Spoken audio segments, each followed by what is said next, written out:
This episode's sponsored by LadyFootlocker.com. You have a lot going on. Work, school, friends, kids, cocktail parties. Go prepared and look good while you're doing it. Head to everydaytriggers.tv/lady to save 10% off orders $50 or more at LadyFootlocker.com.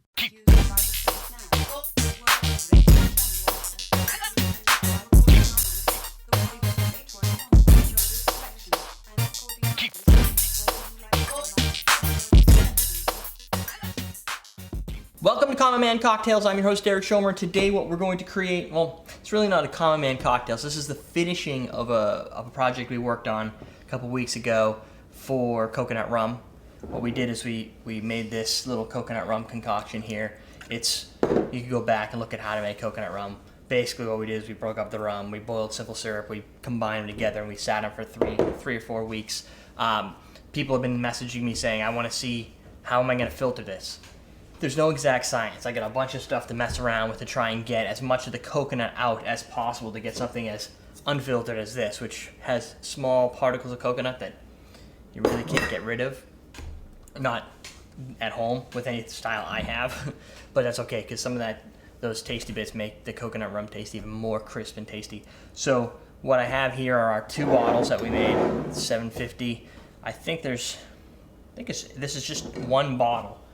It originally came out of this and creates this, and the reason it takes up more than what was in that bottle, and you'll find that out as well, is the simple syrup. You have cups of water, your water, your sugars, and your coconuts, so it's going to be bigger than the original container, so you're going to need to get a couple containers. You can keep them in these balls glasses too, that's fine. So what I'm going to do is try and get out the first phase, which is, this is just a catch, this is almost like a phase 1.5 if you will. But I've got a colander, strainer, whatever you want to call it, and that's my contraption. It's a piece of Tupperware with a couple strainers. And I filled up one of these glasses with just regular water to make sure it would hold all of what I have here, and that should. Now, of course, any edits in here, this is free for all, just going crazy. I can only filter it once. So what you see here this is how it's going out. So I try to get as much stuff around me as possible so I wouldn't have to get up and move around. So we'll take off the top here. I have no room. I also put this little mat here. It's a cutting board, if you will, just because you get simple syrup in here. Anything that spills is going to be sticky, so I'm just going to throw the colander and stuff over there when I'm done and just make cleanup a little bit easier. So what we're going to do is pour all the liquids into the strainer. It does splash a little bit. You can try and control it as best you can. And I'm not going to reuse this because I'm doing it on the set, so I got a bunch of extras. You can, wash that out and reuse it for the phase of another phase of filtering. In my case, I'm just kind of winging it. They can get a little sticky on the lids, so we'll do this one. And what that'll do is get out. Some of it spilled over already, so we'll just deal. This is why I brought some napkins. And I don't want to lose too much because it is rum. And this is the stuff you'd be drinking. So, the more you lose, the less you get to have. Alright, and then you're probably going to want to clean that up after because it's going to get pretty sticky. So we'll let that filter a little bit. And what you can do is, let's see, you want to go get me one of the press in that thing? You can take those off. Get me like the little squishy press thing, you know what I'm talking about? Put those on the ground. And go get me one of those. Or a spoon. You can get me one of those ladle spoons. That's fine. Just hand it over here. Thank you. So what we're going to do is just press down the coconut a little bit here. Let's try and kind of squeeze out any of the excess juices that are in here.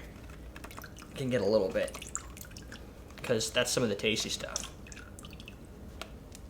And what you're left with is this dry, heaping mass of coconut. Move it around, you can sometimes get a little extra water. But once you see the drips are really coming to a standstill, you're probably good to stop. So now, our next phase, what we've got is a little bit of coconut in here to trap.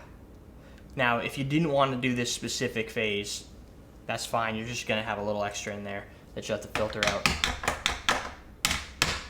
Now, what I would typically do if I was at home like you guys are is rinse this stuff out and recycle it again. Maybe flush it through here one more time. I have this to help me. It's a smaller netting, just to try and trap some of it. So you could trap it anywhere. I've got a bottom or top of a Boston shaker, and this could get messy. So what we're gonna do here is just kind of bring it through like a second or third stage, if you will. And you gotta pour kind of quick because it will drip. Expect to make a mess. And dump that out. So now I've got this, like, it looks like a milk. And my little contraption here, you can use a cheesecloth or whatever. These are coffee filters. I've got a whole box of them. They're just the ones I have for my coffee. I didn't buy anything specific for this. And you're going to pour it through the coffee filter or equivalent filter, and it's just gonna drip. Sometimes it'll drip fast, sometimes it'll drip extremely agonizingly slow. So what I did to kind of speed it along is, knowing I've only got 2 bottles here, I created, just to speed it up, I triple my output, or double my output actually, or maybe even more, 4 times my output, by creating a whole bunch of these. Because when I bought these Balls glasses, they came in like a case, so I have hundreds of them. Well, 12. So what I'm going to do is filter into a bunch of the filters at a single time. That way, it doesn't take so much time. And we're not going to sit here and filter through the whole thing. I'm not going to put you through that much torture. I'm just giving you some methods of what I use to get the filtering done. Let those guys drip. Start this one along. Like this. And the filters will eventually clog up a little bit, which is why I got a whole bunch of them. If they start to clog up, you know, you don't see anything coming through, just change them out. And what I've typically done for that is, when I go through and I've started a filtering of like the 3rd pass through the same coffee filter, and it just sits right at the top, and you're looking at it going, nothing really coming out of there. What you could do is take it into another one and pour it on top of that one. It'll be a little messy, and what that will do is, you know, free up some of the liquid in here, so you can just replace that filter with another one and pour some more. Sometimes they don't pour quickly. I just move them around a little bit, give them a little pressure, squeeze them to try and get some of them out. Some filters just don't filter the stuff as good as others. Like if you look here, this one's barely got anything dripping into it. This one's almost done a full pass. You know, and some of these ones are moving at different paces. So I don't really, it's not a science, if you will. I mean, once you've started getting some of it out, you can, you know, pour a little bit more in here, like this. When you find a good filter that's really working, exploit it. Now that one's obviously got more of a hole in the bottom, but I'm not looking for perfection. I'm just looking to get out any of the extra stuff that happens to be in there. I'll filter this again.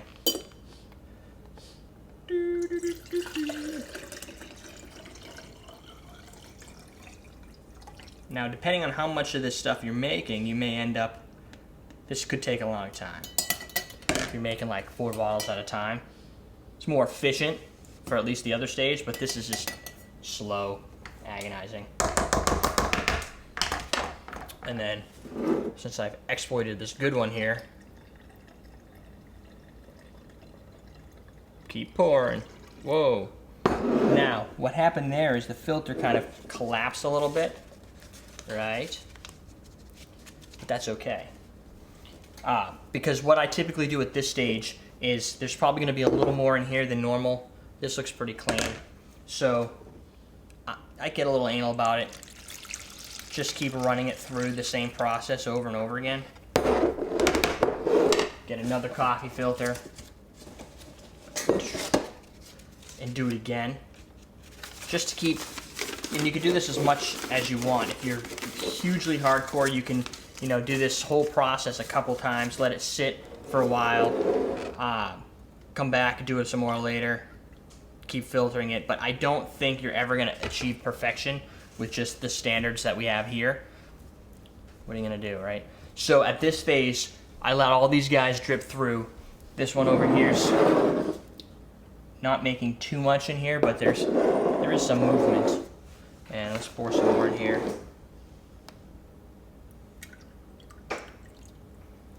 So that's the first, or the most important phase. What you've done is you've gotten all the big particles out.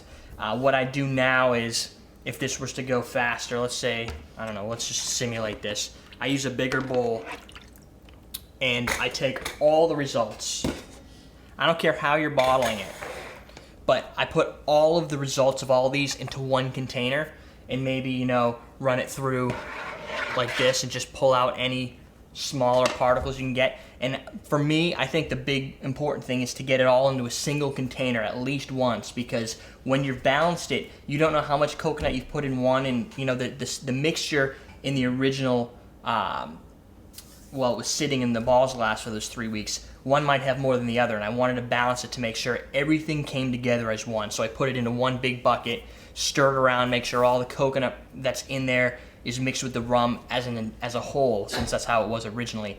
And then we're pretty much done. You take this, when it's full to the top, and you fill whatever containers you want. If you want to fill one of these, I suggest using this.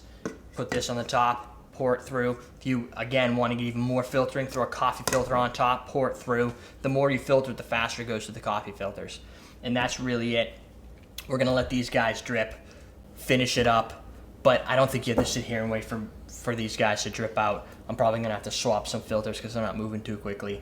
One last technique I found that works in some cases. Also, watch out if you curve these, if you make this container a little too deep so that the edges are smaller, they fall right in. The filter goes into there, no big deal. Pour it out, refilter it again. It's really, all you're gonna need to do is keep filtering. It doesn't matter how many mistakes you make as long as the mistakes don't land on the table. I've tried this as well, is squeeze it a little bit, give it a little extra something right there. See how it's pouring right through? Just speed it along. Is it gonna be perfect? No, not really looking for perfection at this point. I'm looking for a tasty coconut rum with some semblance of awesome. Your hands are gonna be sticky. This is got a lot of sugar in it. So now you get that filter, dump it, put another one on, recycle, repeat, filter your heart away. There you go. That is how I make a homemade coconut rum.